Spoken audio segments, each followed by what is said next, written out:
El ciclo pretende ser una reflexión desde distintas perspectivas sobre la situación en la que nos encontramos los hombres que formamos esto que llamamos la cultura occidental, sobre todo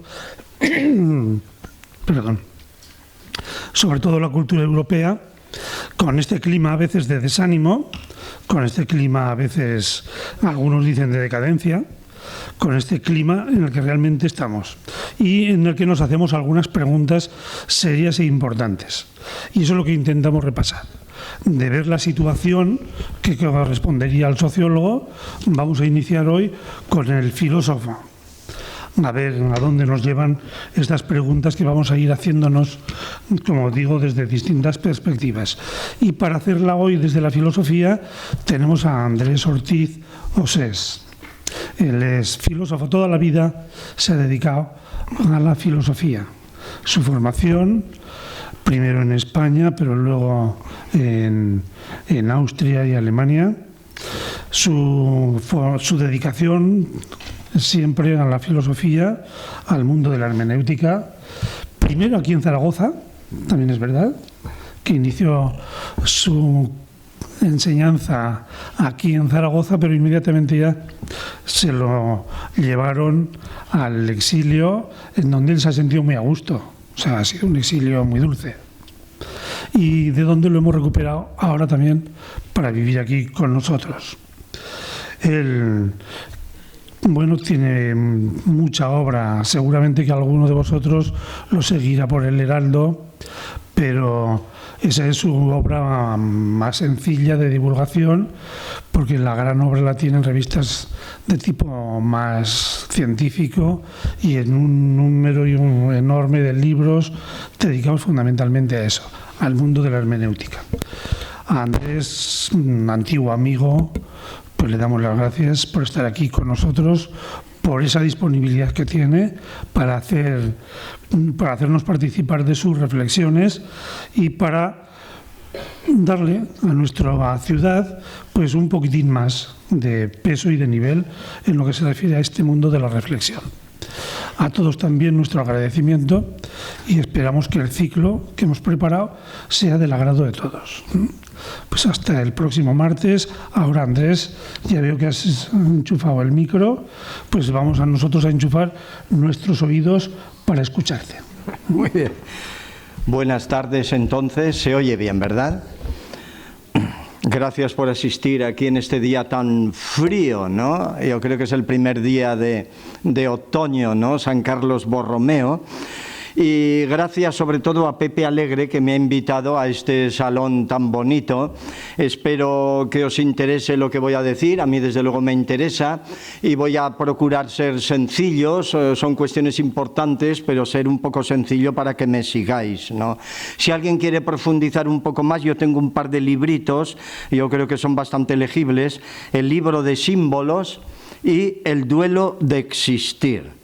Bueno, el título es ¿Cómo nos situamos ante las cuestiones de la vida? Lectura filosófica del hombre actual. Bueno, la verdad es que es un título un poco rimbombante. Yo creo que Pepe Alegre ha abusado de nuestra buena amistad para ponerme este título. Pero, en fin, yo lo asumo y lo que voy a hacer, ya que ha fallado el primer conferenciante, es realizar una especie de introducción general al ciclo, respondiendo naturalmente a las preguntas de las cuestiones de la vida y el hombre actual. ¿Desde dónde? Desde la filosofía, desde las ciencias humanas, desde la antropología. Y haciendo un hincapié en la crisis contemporánea que nos atraviesa, porque es efectivamente algo pues, dramático en estos momentos, ¿no? Voy a dividir mi conferencia, voy a hablar unos 45 minutos y luego un diálogo, ¿verdad?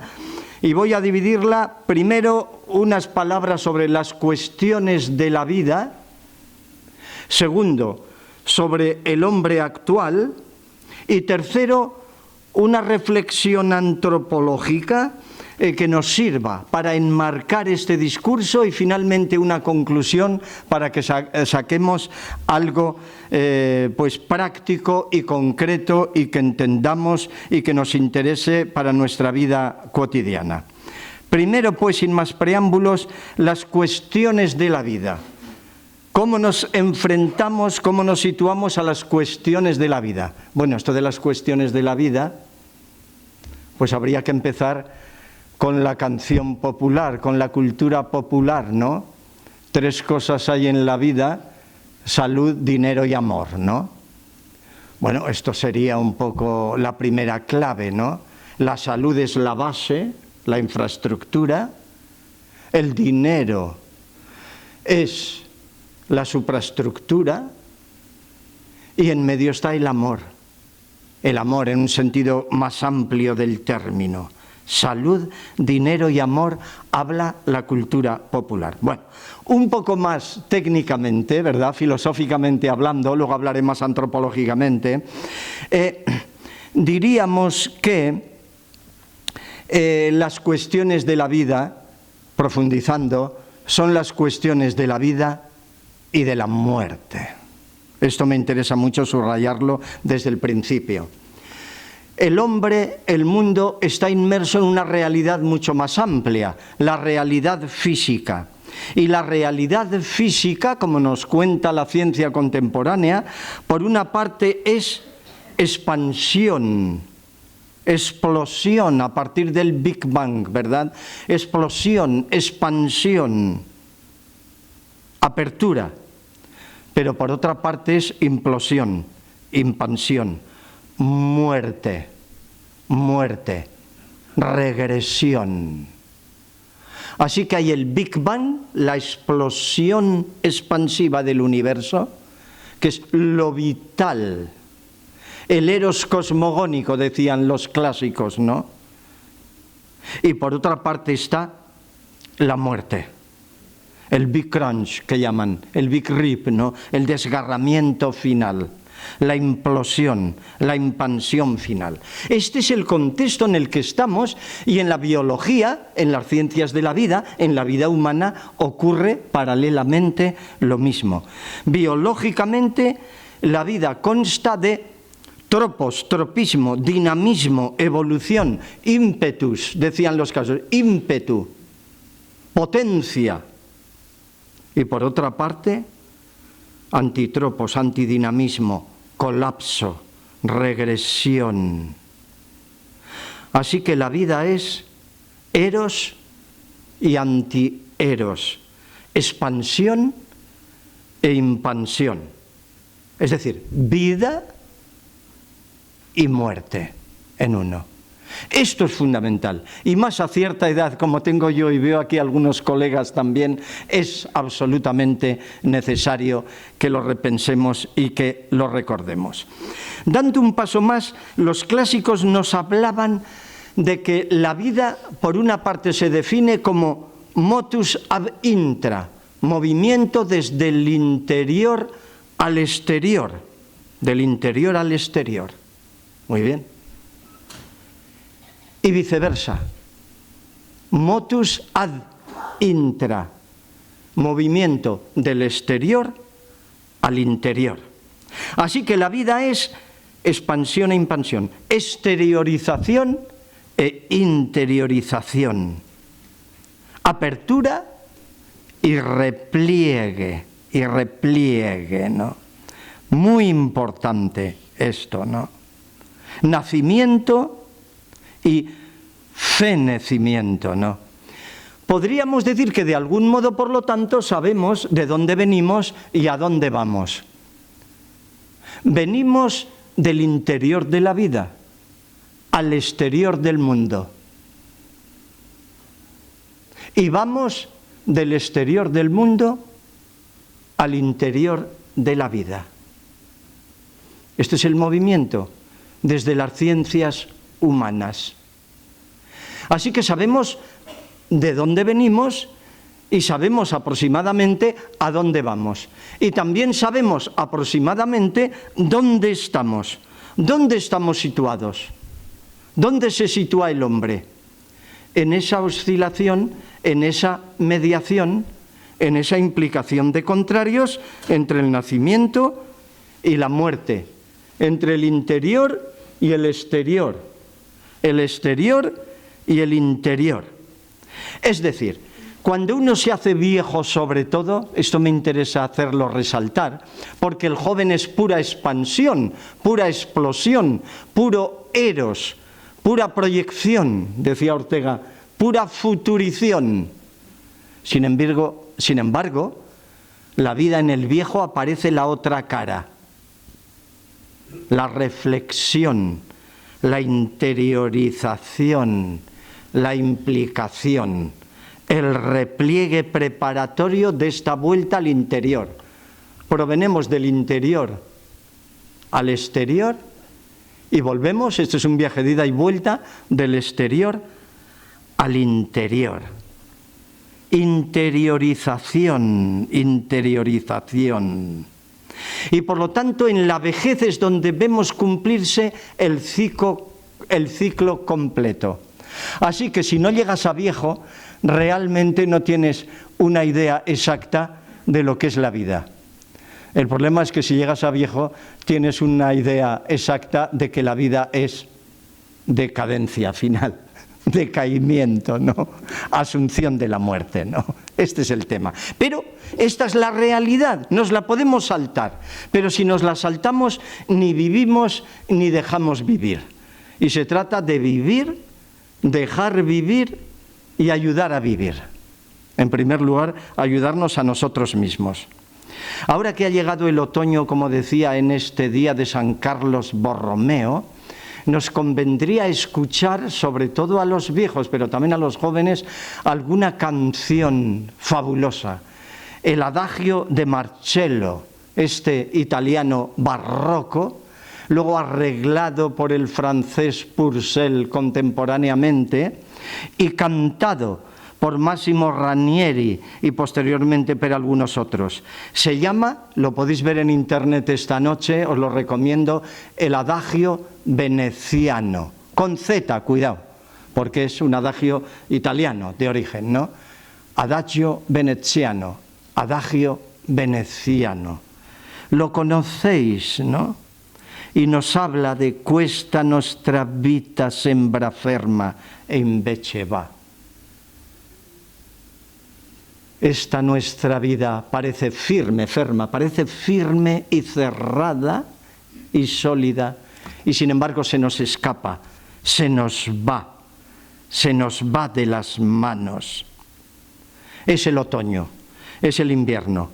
Ha pasado la estación del amor, dice la canción, y se despide, piccola foglia addio e inverno sai. Pequeña hoja, adiós, lo siento, ha llegado el otoño y el invierno, ¿no? Il giardino ingiallirà, el jardín se hará amarillento. Il giardino ingiallirà, tirarirarirarirarirarira. Conocéis la melodía preciosa, os recomiendo, para que tengáis ante la mente y asumáis la decadencia, la segunda parte de la vida, simbolizada por esta canción, por el otoño que comienza y, cuidado, por Venecia, que se hunde en el mar. La canción la escribe Marcello, este autor barroco italiano, para celebrar el decaimiento, la decadencia de Venecia, que se hunde en el mar, pero se hunde gloriosamente, sublimemente, ¿no? Es una interiorización del sentido. De viejos accedemos a esta interiorización, Oyendo esta canción, yo pienso que hay algo en mí que no es mío, que no muere. Me estoy inspirando en un poeta. Es decir, que hay algo en nosotros que no es nuestro y nos traspasa. Nos traspasa. Hay una trascendencia, hay una interiorización del sentido. Hay una intratrascendencia, hay una trascendencia interior. Salimos del interior al exterior, volvemos del exterior al interior. Margarita Yourcenar decía en uno de sus libros preciosos que Dios es todo lo que nos pasa. Bueno, yo la corregiría levemente y diría que si acaso el Dios, la divinidad, es todo lo que nos traspasa. Interiorización del sentido, trascendencia interior. Bueno, me quedo aquí, luego lo recojo al final. Segundo punto, un apunte sobre el hombre actual. Nos hemos acercado a las cuestiones de la vida, que en síntesis son las cuestiones de la muerte, exterioridad e interioridad, salida y entrada. Ahora vamos a hacer una pequeña reflexión sobre el hombre actual. El hombre actual, bueno, el hombre actual es primero hombre y por lo tanto presenta los mismos arquetipos y estructuras de siempre. Como decía Carl Gustav Jung, como decía antes que el Nietzsche, como decían los platónicos, hay un eterno retorno de lo mismo. Todo retorna, todo vuelve. Por lo tanto, el hombre actual, él es el mismo hombre de siempre en lo esencial. Ahora bien, hay algunas características. Frente a Nietzsche podríamos decir que hay un eterno retorno de lo mismo, pero diferente, diferenciado. Vuelve lo mismo, pero diferentemente. Como decía Freud, que era un judío liberal, dice, si hubiera nacido en la Edad Media me hubieran matado, me hubieran quemado vivo. Dice, hombre, ahora la diferencia es que han quemado a mis libros, algo avanzamos. Bueno, en realidad no lo quemaron porque se escapó de Viena a Londres, ¿no? Que si no también le hubieran quemado los nazis, ¿no? Muy probablemente, ¿no? Pero en fin, es verdad que avanzamos, es verdad que hay novedades, pero bajo un fondo fundamental, eterno, de los mismos problemas modulados por la contraposición de los contrarios, positivo y negativo, vida y muerte, expansión e impansión. ¿Cuál sería entonces, bajo este trasfondo, la característica del hombre contemporáneo? Bueno, el hombre moderno que accede a la posmodernidad es un hombre que ha querido realizar, y en parte ha realizado, una especie de racionalización crítica de todo. Ha querido articular, racionalizarlo todo, organizarlo, dominarlo. Y en parte lo ha conseguido, en parte. Domeñar los elementos, en parte la economía, la política, la religión, articularla, racionalizar el mundo, ¿no? Criticar el fundamentalismo, el dogmatismo, lo irracional. Por lo tanto, poner a la razón como crítica de todo fundamento. Esto nos ha llevado a una posmodernidad que se ha cargado todo fundamento, para bien y para mal. Nos hemos cargado los malos fundamentos, dogmáticos, atrasados, ridículos, pero nos hemos cargado también los buenos fundamentos y estamos desfundamentados. Como decía el viejo, ¿cómo se llamaba aquel filósofo? Luis, no me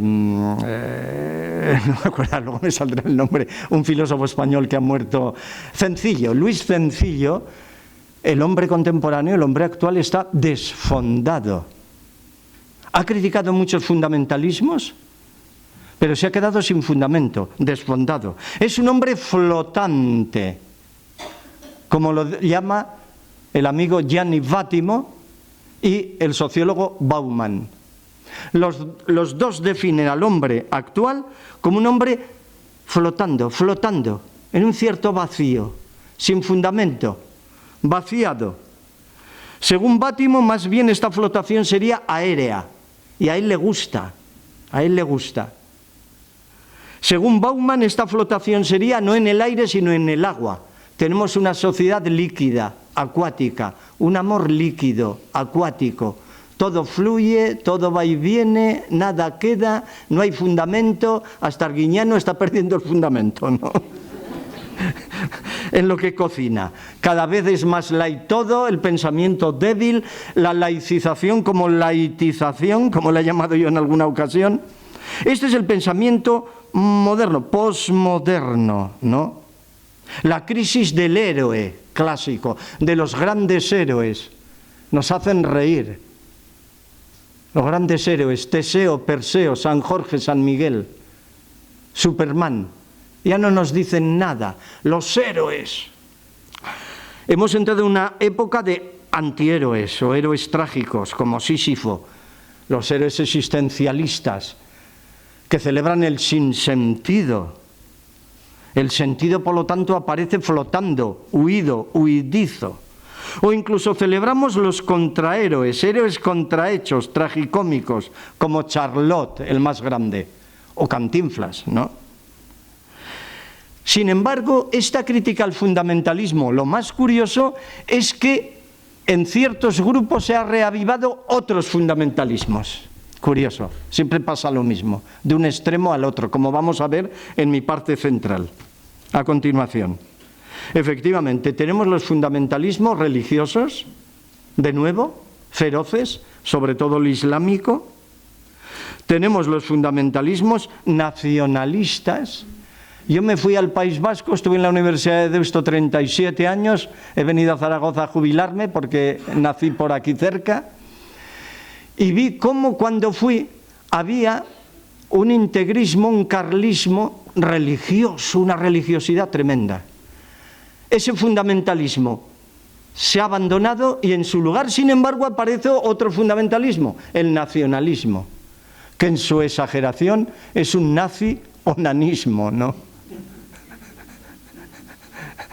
Terrible, y que ha acabado en violencia, es decir, en terrorismo, ¿no?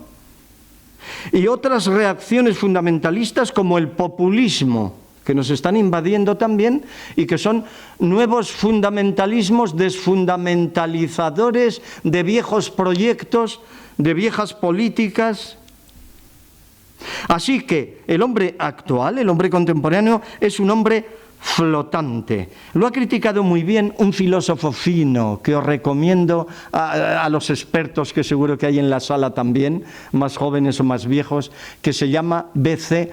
Han, H-A-N, un filósofo germano-coreano que le están traduciendo en la editorial Herder de Barcelona, y que estudió teología católica en la Universidad de Friburgo y que es un heideggeriano y que está criticando el capitalismo, nuestra política, el dinerarismo, la pornografía, este eros desbocado, la melopea que nos llevamos.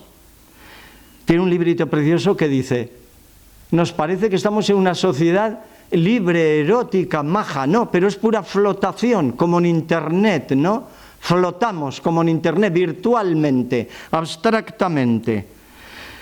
El librito más bonito de él se llama La agonía de Eros.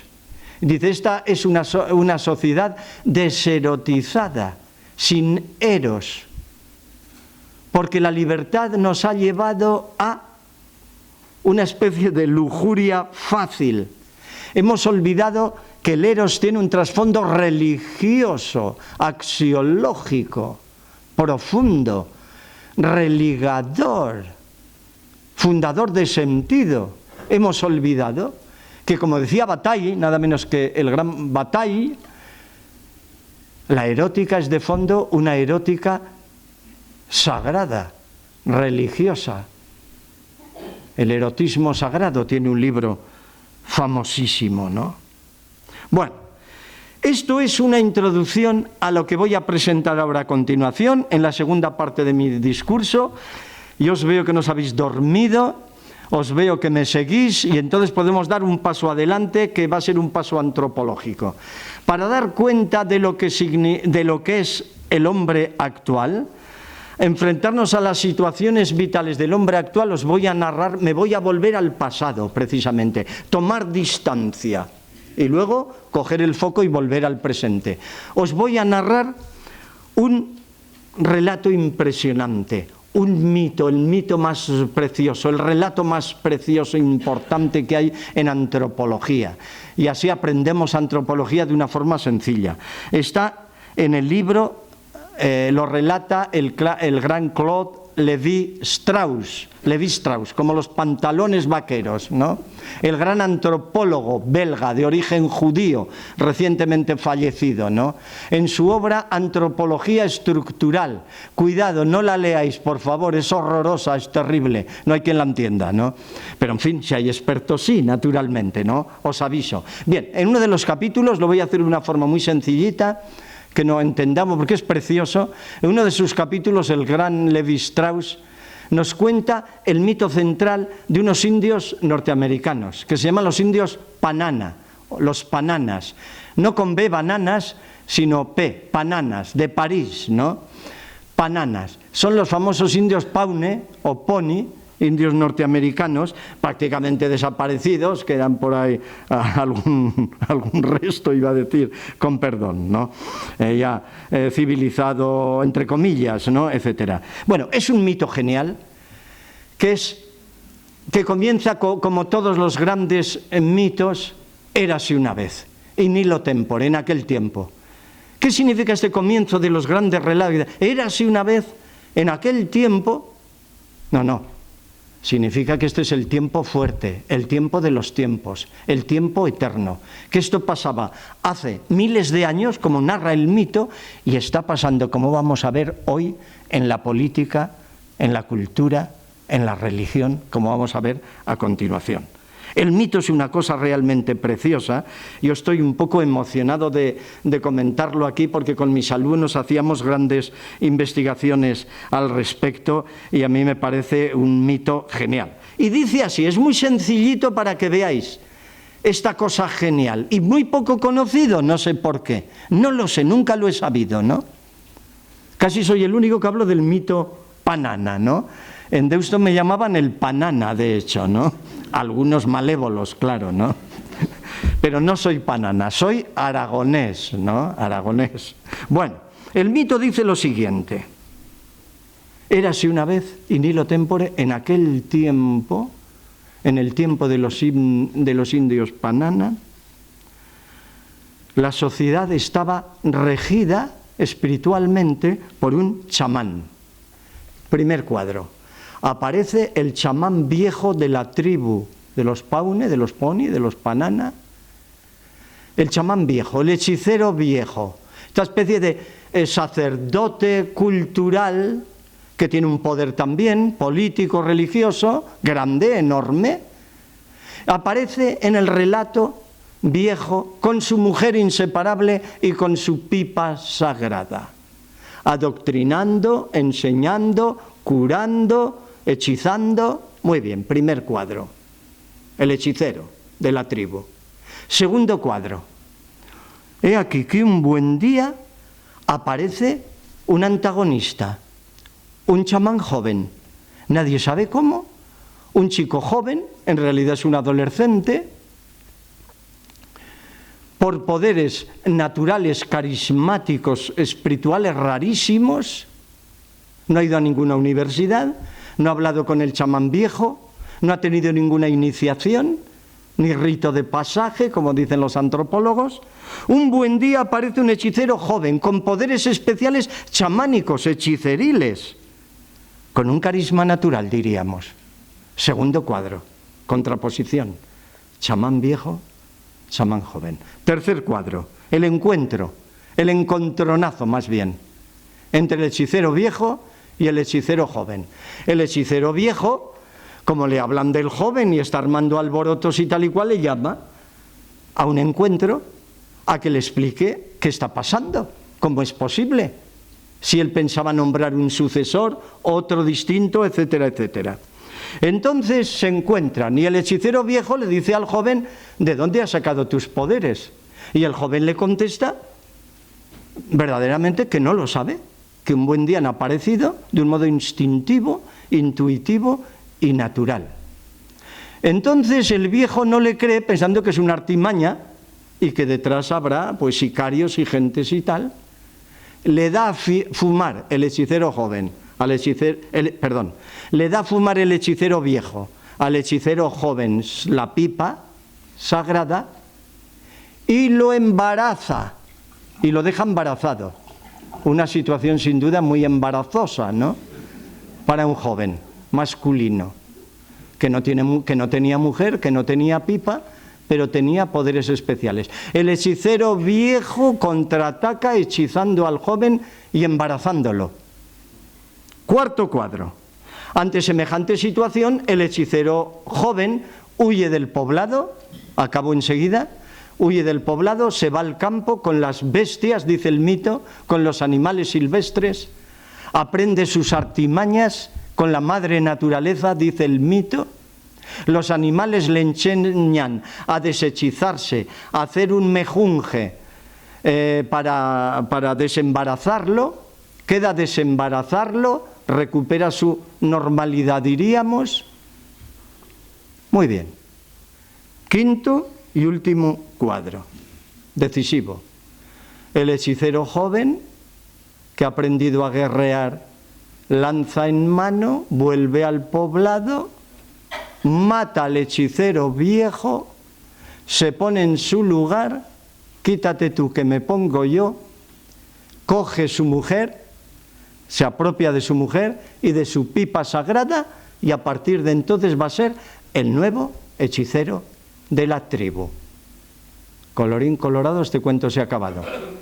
Genial historia. Aquí está todo. Aquí está todo. Voy a decirlo brevemente porque siento escalofrío solo de comentarlo, ¿no? Bueno, ¿qué nos muestra este mito? Pues lo que ocurría entonces y lo que ocurre ahora. Y lo que ocurrirá siempre.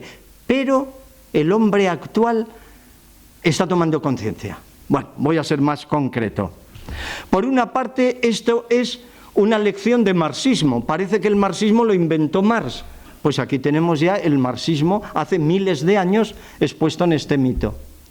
La clase baja, sin nada, sin mujer, ni pipa, ni nada, naturaleza pura, se rebela contra la clase alta, pudiente, el hechicero viejo, con mujer, posesiones, pipa sagrada, el poder, se rebela contra el poder establecido y lo suplanta. Paso de la crítica a la crítica por las armas. Lo mata y se pone en su lugar. Emergencia de una nueva generación. Un curso de marxismo en 2 palabras. Impresionante. Impresionante. La lucha entre lo alto y lo bajo, poseedores y desposeídos, ricos y pobres, civilización y naturaleza, viejo y joven. Segundo, es un curso también de psicoanálisis. Me podía alargar aquí. De psicoanálisis. Es el complejo de Edipo explicado por Freud, ha explicado aquí.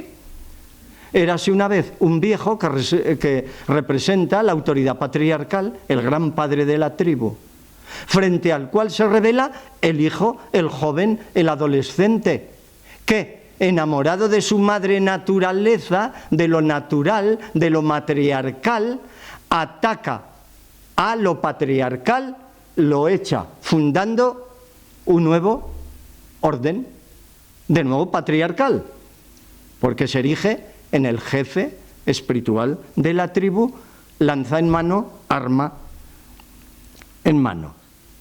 Así que tenemos aquí nada menos que explicitado todos los conflictos contemporáneos entre el poder y la potencia, la civilización y la naturaleza, lo alto y lo bajo. Cuidado, la derecha y la izquierda, lo patriarcal y lo matriarcal. Nietzsche diría, lo apolíneo, lo racional, el sistema, el orden establecido, y lo dionisiano, lo dionisíaco, lo irracional, la emergencia popular, etcétera, etcétera. Impresionante. Esto es lo que ha pasado siempre. Y siempre pasará. Y está pasando ahora. ¿Cuál es la novedad, al parecer, del hombre contemporáneo? ¿Por qué? No por ninguna gracia especial, sino al globalizarse, a través de Internet y de todo, ¿no? Al globalizarse y captar en un segundo a todo el orbe, entonces nos estamos dando cuenta de cuál es el paradigma profundo de la vida y de la muerte, del poder y del antipoder. Lo que en este mito ocurre es tremendo, tremendo. Es la lucha entre los bandos, entre los partidos, entre norte poderoso y sur no poderoso. Repito, entre lo patriarcal y lo matriarcal. Esto es lo que ocurre, esto es lo que nos está ocurriendo. Voy a hablar luego a continuación y sacar unas conclusiones más prácticas cada vez. ¿Qué es lo que falla en este mito? Esto es lo que nos estamos dando cuenta. Esto es la genialidad de Lévi-Strauss, que no explicita mucho, estoy explicitando más. Tengo un artículo en el diccionario, si alguien quiere mirar esto, en el Diccionario Internacional de Hermenéutica, en la entrada Metodología Hermenéutica. Y también en mi libro Metafísica del Sentido, estudio esto mucho más ampliamente. Aquí muy sencillamente. ¿Qué es lo que ocurre? ¿Por qué lo trae Lévi-Strauss ante nuestros ojos? ¿Qué es lo que ocurre el hombre contemporáneo? Que se está dando cuenta de estos mecanismos del poder y del sin poder y de la potencia y de la riqueza y de la pobreza. Y algo está cambiando y la crisis es la máxima conciencia crítica de semejante situación. Es decir, el mito nos cuenta cómo funciona el poder. Quítate tú que me pongo yo. El viejo es suplantado por el joven, el del alto por el bajo, la derecha por la izquierda, pero a palo siempre, y se vuelve a repetir. Total, que aquí lo que fallan son muchas cosas. ¿Qué cambio hubiera sido si el hechicero viejo, en vez de darle a fumar la pipa de la hechicería mala, le hubiera dado a fumar la pipa de la paz? Y forman una alianza entre lo viejo y lo nuevo. Y qué bonito hubiera sido si el hechicero joven le dice: mire usted, no sé cómo ha sido, pero le voy a contar. He tenido un sueño, porque al parecer comienza soñándolo. Esto ya es una historia muy típica de los pueblos antiguos que reciben los poderes chamánicos a través de un sueño. Bueno, pero el joven podría haberle explicado algo. No, se calla, dice que no sabe. Es verdad que no lo sabe, pero algo sabe. No le quiere decir nada porque en realidad se quiere poner en su lugar. Horror el hechicero viejo, horror el hechicero joven. No hay mediación ninguna, no hay diálogo ninguno. No hay comunicación ninguna. ¿Qué es lo que falla aquí? Lo fratriarcal, la mediación. Uno representa lo patriarcal, hechicero viejo. El joven representa la madre naturaleza, lo matriarcal.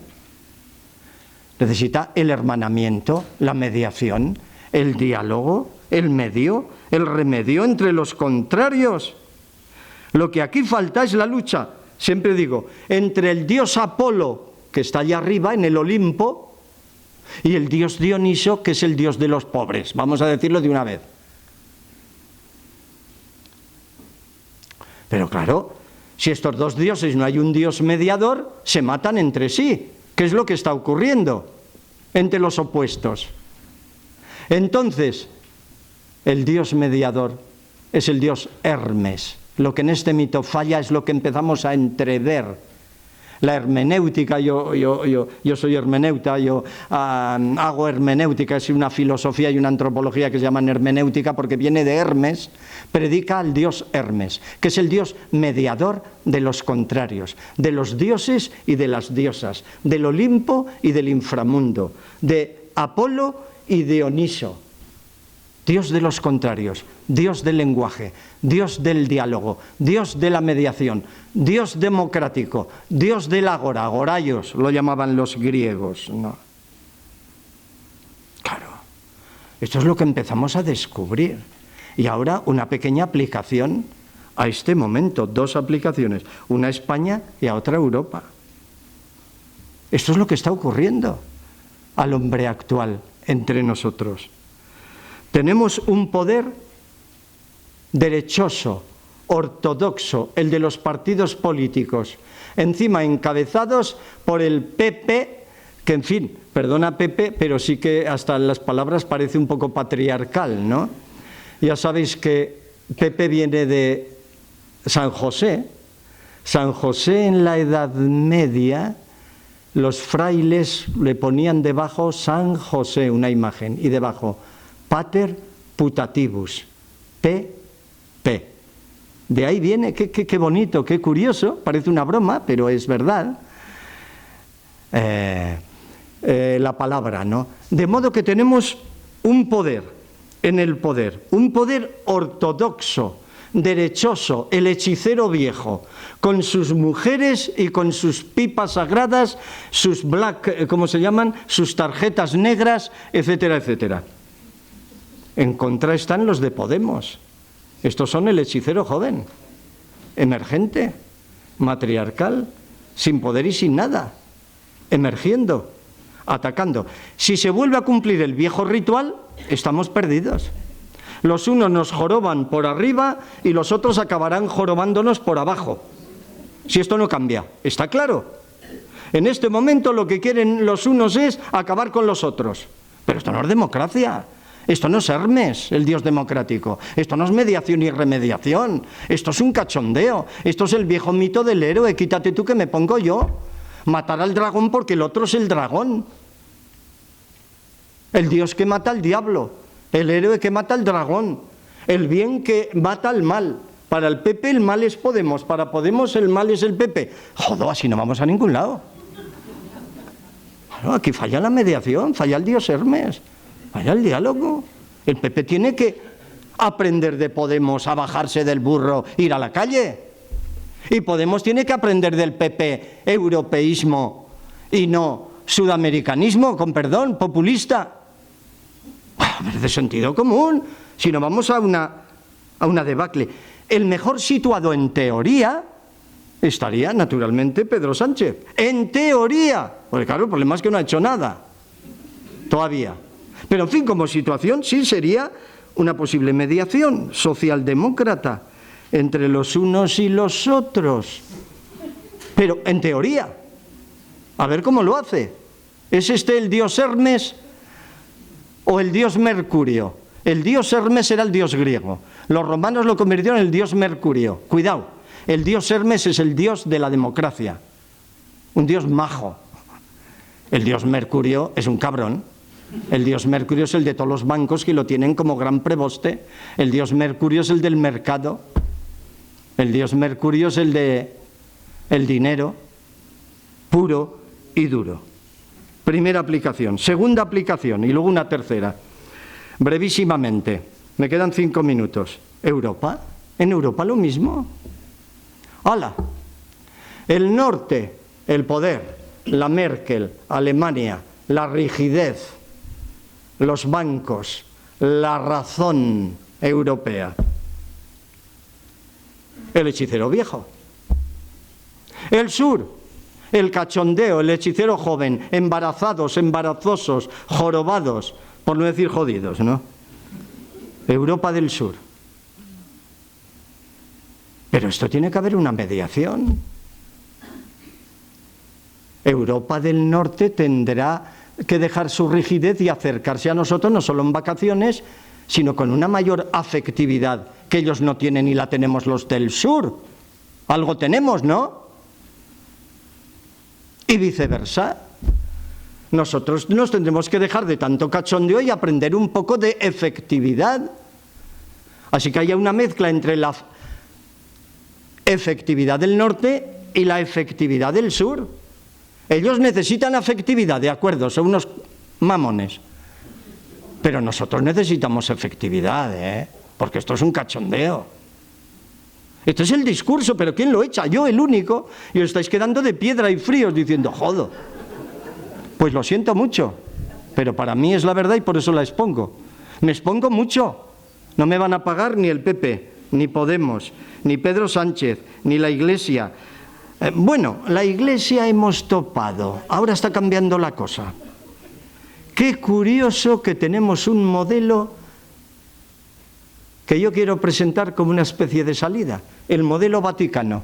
Hasta ahora, cada vez que hablábamos de la Iglesia era para criticarla. Pues bien, ahora tenemos el viejo hechicero, perdonadme, estoy hablando simbólicamente, el viejo hechicero que es el Papa Benedicto XVI, Ratzinger, el viejo hechicero, con todo el poder, con toda la ortodoxia, con toda la tradición, con toda la parafernalia.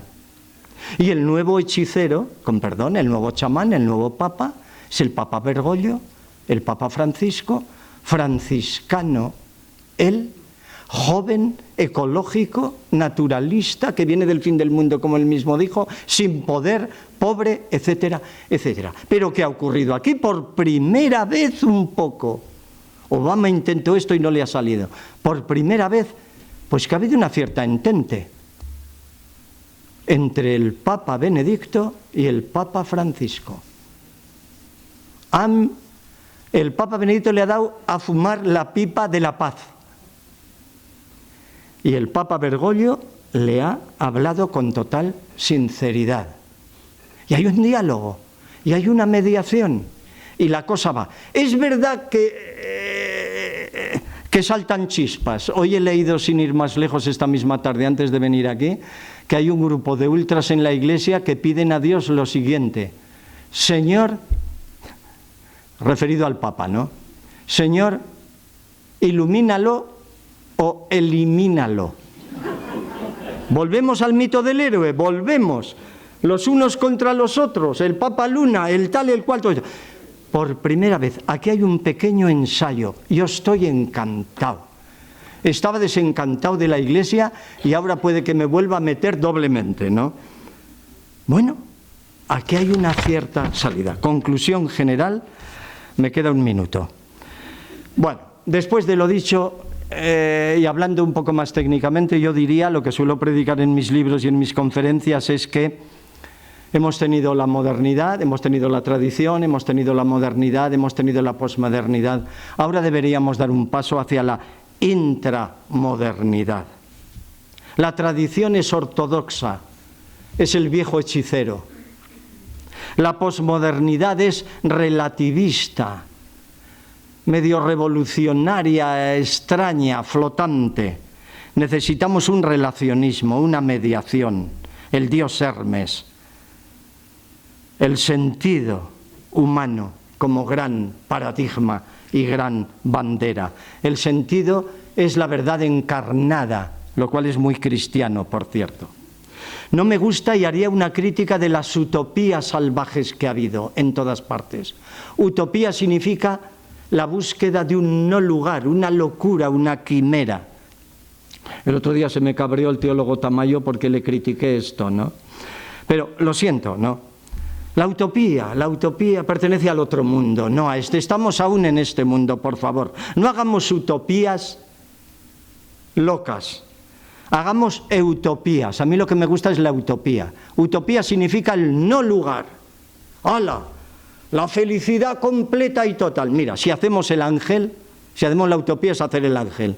Y como dice aquel adagio, el que hace el ángel acaba haciendo el diablo. Porque no somos ángeles, somos humanos. Ni diablos ni ángeles, ni suprahumanos ni infrahumanos, ni animales ni dioses, coño.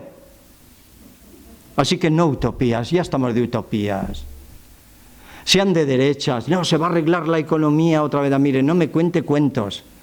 Ni tampoco de Podemos, estas utopías, la sociedad sin clase y tal. Ya hemos oído, hombre, hemos visto barbaridades. Yo soy más viejo que el sarampión, no me venga usted. He visto el muro de Berlín, me cayó un cascote encima a 1 metro, coño. Utopía significa el buen lugar, el buen vivir, el lugar bueno. Los griegos hablaban de utopía, eudaimonía, una felicidad de sentido humana, y no suprahumana ni infrahumana, etcétera, etcétera. Aquí me quedo, buenas noches y muchas gracias. Bueno.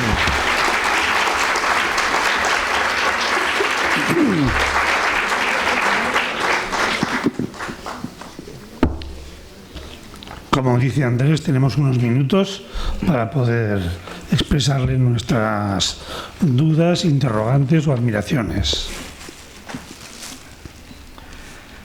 Se abren las preguntas entre el hechicero viejo y el hechicero joven, ¿no? A ver, alguien que aporte algo a favor de uno, de otro, del medio.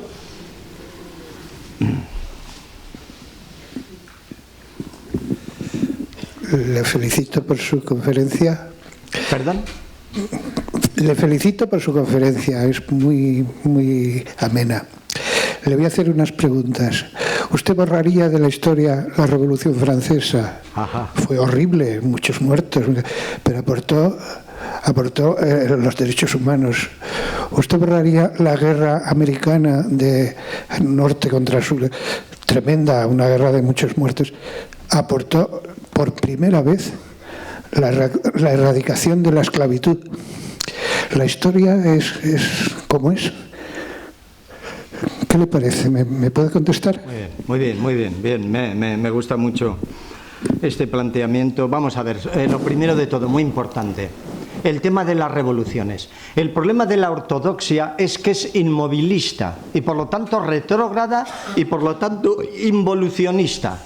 Lo que se para va para atrás, no va para adelante. Ahora bien, el problema de la revolución es que esto se salta todas las leyes, historias y mandajes, y vamos a poner la cuestión de la Revolución Francesa. Por lo tanto, frente a involución ortodoxa y a revolución herética, yo hablaría de una heterodoxia bien temperada, de una evolución, de un evolucionismo, que de hecho es el término más científico en este momento, tanto en la física contemporánea como en la biología contemporánea. Naturalmente, cuando hablamos de evolución, es verdad que hay que dar más largo plazo, pero también se puede acortar y hay evoluciones mucho más rápidas. Por lo tanto, el tema de las revoluciones. Efectivamente, la mejor revolución que ha habido es la Revolución Francesa, que tenía como ideales nada menos que los ideales de la Ilustración: libertad, igualdad, fraternidad. Ahora bien, acaba como el Rosario de la Aurora. Robespierre, la guillotina, cortando cabezas, etcétera, etcétera. Por lo tanto, de aquí nos quedamos con una revolución, si se quiere, cultural. Pero esto es una evolución. Libertad, igualdad, fraternidad. Esto es lo que hay que afirmar. Por cierto, qué bonito. La libertad es el hechicero viejo. El liberalismo, que hace lo que le da la gana. La igualdad es el hechicero joven, la igualdad natural. Todos somos hijos de la misma madre naturaleza. De ella provenimos y a ella volveremos, o estamos volviendo. Libertad e igualdad son contrarios, tienen que hermanarse. La fraternidad significa el hermanamiento de la libertad y la igualdad, que son contradictorios, pero ahí te quiero ver. Es difícil, pero es fundamental. Es fundamental. Igualdad social, de derechos, y libertad individual, personal, etcétera, ¿no? Esto hay que unirlo, Esto es fundamental, por eso la democracia es el menos malo de los sistemas. Pero claro, si es democracia, si no es un cachondeo, si no es oligarquía, si no es una democracia bancaria, etcétera, etcétera, en fin, de arriba abajo, o del hechicero viejo, o del hechicero joven, que sería el comunismo, me da lo mismo. Extremos, frente a los extremismos. En el extremo, el hechicero viejo es un fascista. En el extremo, el hechicero joven es un marxista. Ninguno es democrático. Necesitamos la mediación. In medio virtus. En el medio está la virtud, no, en la mediación de los contrarios. Eso es la democracia. Por lo tanto, la ilustración perfecta: libertad, igualdad, fraternidad. Esto es nuestro principio. Esto es la modernidad. No podemos renunciar. Pero sí que podemos renunciar a la práctica sanguinaria, loca y chalada que hace la Revolución Francesa, que acaba en el horror. Y esta ha sido la mejor de las revoluciones. Y que acaba con Napoleón todavía más tarde, ¿no? Como gran dictador para solucionar el tema, así que de desastre en desastre, de revolución en revolución, desastre, ¿no? Respecto a la Revolución Americana, efectivamente, ¿no? Totalmente de acuerdo, por lo tanto, los derechos del hombre, etcétera, ¿no? Y ahí aparece otra vez un concepto, como yo suelo decir, cristiano, ¿no? El de la fraternidad. La revolución, la evolución, porque eso es la evolución, ¿no? Americana, llamada revolución, pero es una revolución cultural, política, democrática, etcétera, etcétera, procede de los grupos de los padres protestantes que se van de Holanda y de Inglaterra, etcétera, a Norteamérica, y fundan esa democracia con el trasfondo griego por una parte y con el trasfondo cristiano de la fraternidad. Por lo tanto, viva los derechos humanos, irrenunciable, viva la Ilustración, irrenunciable. Pero no la Revolución Francesa, que es la mejor de todas, ¿no? Y que acaba desastrosamente, ¿no?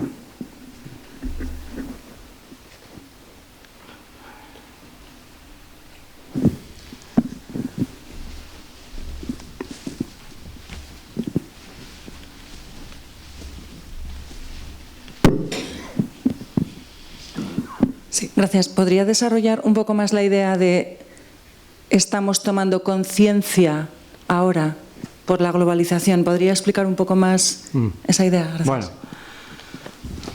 un tema un poco amplio y complicado, más sociológico, pero Levi-Strauss presenta el mito Panana, y yo lo he interpretado aquí basándome en él, obviamente, y dando un paso más, porque piensa que explica muy bien el mecanismo del poder y de la potencia, es decir, de los contrarios, ¿no? En la historia, en toda la historia, ¿no? Esto es muy importante. Y sin embargo, en este momento hay un equívoco, hay una variación, hay una toma de conciencia. En primer lugar, global, por las comunicaciones anteriores ya a Internet, ¿verdad? El conocimiento de otros mundos, historias, etcétera, etcétera. Date cuenta que hemos descubierto muy recientemente las dos partes de las cosas. Se nos presentaban revoluciones como positivas, por ejemplo, la revolución marxista en Rusia, o Mao Zedong, hasta hace poco era considerado como el gran padre, etcétera, etcétera. O Stalin, ¿no? El padrecito Stalin. Hoy sabemos, por lo tanto, a base de estudio, de comunicación, de crítica, de democracia y sobre todo de globalización, de apertura de fuentes, etcétera, aquí está habiendo un paso decisivo, que lo está colmando naturalmente Internet, con la puesta al día también de todos los secretos militares, etcétera, etcétera. ¿Cómo es posible que todos los países están hablando oficialmente de paz y luego nos enteramos cómo no solo Hitler, sino Stalin, Mao Zedong, Obama, Perico de los Palotes, detrás están preparando siempre un ejército, una conspiración, un modo de mantener el poder en Sudamérica, en el mundo? Una corrosión frente a la China emergente y de China frente a Estados Unidos, etc. Por lo tanto, ha eclosionado en este sentido el mundo. Hay una globalización, una concienciación por primera vez planetaria. Y nos hemos dado cuenta de esos mecanismos que, en vez de verlos de un modo inmediato, que parecería esto una cosa política, es como hace Levi-Strauss mejor poner un mito de hace miles de años. Esto es. ¿Y qué dice este mito clásico y tradicional? Pues el mito del héroe. Los unos demonizan a los otros. Creo que en el segundo semestre vamos a tener un coloquio precisamente sobre esto, sobre los dioses. Crisis de Dios, cambiar los dioses, algo así, ¿no? Es decir, hay una divinización de sí mismo, de lo propio, egoística, nacionalista, etcétera, etcétera, oligárquica, etcétera, etcétera, y una demonización del otro. Claro, mientras funcione este mecanismo victimario, este dualismo clásico, este maniqueísmo clásico, este mito del héroe que dice nosotros somos los buenos y los demás los malos, y que aparece en todo, en todo, en todo. Es decir, en la ciencia, en la conciencia, en la religión. Los buenos contra los malos, la derecha contra la izquierda contra la derecha, el arriba contra el abajo contra el arriba, catalanes frente a españoles, sur de Europa frente al norte, China frente... Es que no acabamos, esto es de una angustia total. Y en las universidades y todo, es la competitividad típicamente patriarcal, agresiva, ¿verdad? Individualística, pero que crea clanes en su propio favor, ¿no? Entonces, si no cambiamos de mito, como decía mi amigo Raymond Paniker, si no cambiamos de dioses, que es lo bonito que a mi entender está haciendo este Papa, ¿no? Este Papa, señores, ha dicho, bueno, vamos a ver, si es que hay un Dios, que ya tiene narices la cosa, creer en Dios en estos momentos. Vamos a hacer propaganda. Yo tengo un articulito en el último número de la revista aragonesa de teología que se titula, me parece, Creer en Dios hoy. Mira, ahí la tenéis, y que podéis profundizar en esto que estoy. Creer en Dios hoy. Oiga, hemos tomado conciencia, por responderte a tu pregunta, ¿de qué, diría yo? No lo quería decir porque es un tema tremendo, y que lo trataré el segundo semestre si me vuelve a invitar Pepe Alegre, ¿no? Hemos tomado conciencia por primera vez de una cosa, voy a decirla. ¿De qué? Lo sabíamos, sí, lo sabíamos, pero sin conciencia. Del mal. La banalidad del mal, dice Hannah Arendt. Bien, sea banal. Del mal, del terrible mal. De los ladrones, de las matanzas, del otro lado del espejo, de la negatividad, de la muerte, del horror físico en la física. Nos hemos enterado de repente cómo funciona la realidad física de acuerdo a la propia física científica contemporánea, ¿no? A la física cuántica, ¿no? Nos hemos enterado de que esto es, como decía Heráclito, un pólemos, una lucha de todos contra todos. Y o llegamos a empatar, a empazar, o si no, aquí nos destruimos unos a otros. Como venza el PP, el PP actual, estamos perdidos. Como venza Podemos, el Podemos actual, es que estamos perdidos. Como no haya mediación, reconciliación, diálogo, remedio, frente al extremismo. Hoy día nos hemos enterado de los horrores de todos los bandos. Hasta hace poco uno solo hablaba, es que las derechas mataron en la guerra, y el de izquierda decía, o la derecha, es que la izquierda mató. Ahora sabemos los horrores que hicieron nuestra guerra los unos y los otros. Y sabemos lo que ha hecho el clero contemporáneo con la pederastia. Y sabemos lo que han hecho todo el mundo. Hemos descubierto el mal, que es la mitad de la realidad. Y no se puede acabar con el mal. Hay que reconciliarlo, amigarlo, transformarlo, no atacarlo como si fuera un dragón. Porque el mal al final es la muerte, la enfermedad. Y eso no tiene solución. Tiene cuidados paliativos, tiene remedios, tiene remedos, coño, pero no solución. La solución es la solución final. Los hornos crematorios. No hay solución ni por la derecha ni por la izquierda, solo hay una solución centrada, concentrada, central, medial, mediadora. Los japoneses tienen una mitología que a mí me encanta y que la he estudiado en el Círculo de Eranos en los años 80, y que dice así: los contrarios se sitúan en el extremo. Estos extremos deben concentrarse en un punto medio. Ese punto medio debe estar vacío de poder para que puedan dialogar entre ellos y amigarse y a juntarse. Tenemos metido hasta el fondo de nuestras entrañas el mito del héroe. El héroe frente al dragón, no me cansaré de decirlo. Pues bien, no puede ganar ni el héroe ni puede ganar el dragón.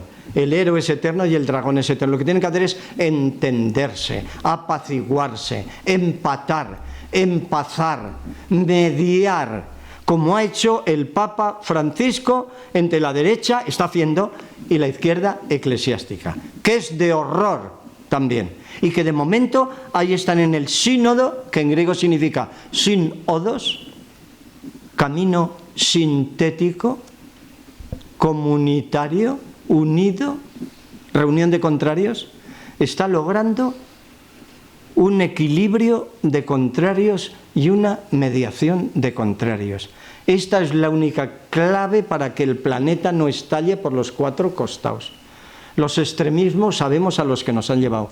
El fascismo y el marxismo, el hechicero viejo y el hechicero joven, la derechona y la izquierdona. Podríamos proseguir, ¿no? Pero yo creo que es tarde, ¿eh? Bueno, una una última pregunta. Mira, Alberto Benito, mi amigo, que hace 30 años que no lo veía. Alberto, te oímos. Gran biblista. Bueno, yo solo quiero en este marco que la solución es bien sencilla. ¿Dónde está Dios? ¿Qué hemos hecho de él? Grita, que estoy ¿Dónde está Dios? ¿Qué hemos hecho de él? No soy el de hace 30 años. Cuando, Andrés, hablas de la fraternidad, sí. Pero ¿cómo puede haber hermanos si no hay padre? ¿Cómo puede haber? Hermanos sin padre. Claro, ya. ¿Qué hemos hecho de Dios? Si el poder de Dios es la impotencia. ¿Ese es? La impotencia. Exacto. Si el poder de Dios es un niño. En todo esto nos has emplazado para el segundo semestre, por lo visto, donde no se trata de engarzar a Dios en la historia porque Dios es trascendente. ¿Está? Trascendente. Y por eso mismo no lo podemos engarzar. Pero si no volvemos a Dios, no hay posibilidad de diálogo. Y aquí todo el mundo estamos hablando de necesidad de diálogo y no hay padre porque nos hemos empeñado en quitarlo. En quitarlo, en hacerlo desaparecer. Entonces, filosóficamente tienes que introducir a Dios. Claro. ¿Cómo? No lo sé, para eso está tu mente. Pero en este marco yo creo que es una pena que no consigamos decir que no nos entendemos porque nos hemos alejado de Dios. Ajá. Muy bien, Alberto Benito, gran biblista, ¿no? Profesor, compañero de estudios en Europa. Muy importante todo esto y muy brevemente, vamos a ver, he hablado de fratriarcado, los hermanos, efectivamente no hay hermanos si no hay padre y madre, por lo tanto, el hermano es la síntesis del padre y de la madre. No está contra el padre y contra la madre, sino es el diálogo, la encarnación del padre y de la madre. El hijo, la hija, es hijo del padre y de la madre. Se necesita lo patriarcal y lo matriarcal en diálogo. Ese diálogo es la fraternidad, ese diálogo es la mediación. Lo mismo que ha hecho el Papa Francisco. No se presenta como patriarca, hechicero viejo, sino como fratriarca. Pero cree en un Dios Padre y en una Iglesia Madre. Por lo tanto, repito, el fratriarcado, como decía el gran Bachofen, aquí estoy citando a un gran mitólogo y simbólogo, como decía el gran Bachofen, el hijo, la hija, es el hijo del padre y de la... reúne lo matriarcal y lo patriarcal, hechicero viejo y hechicero joven. Eso es el fratriarcado. Por lo tanto, de acuerdo en el recurso a Dios como trascendencia. Todo mi discurso ha ido hacia allí, hacia esa interiorización y a esa trascendencia.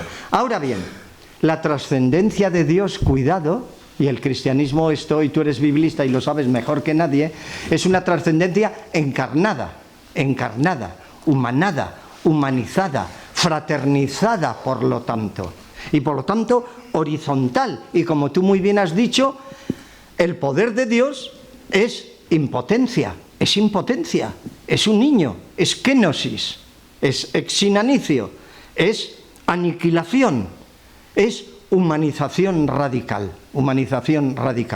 La clave del cristianismo traducida políticamente es humanizar, humanizar y humanizar.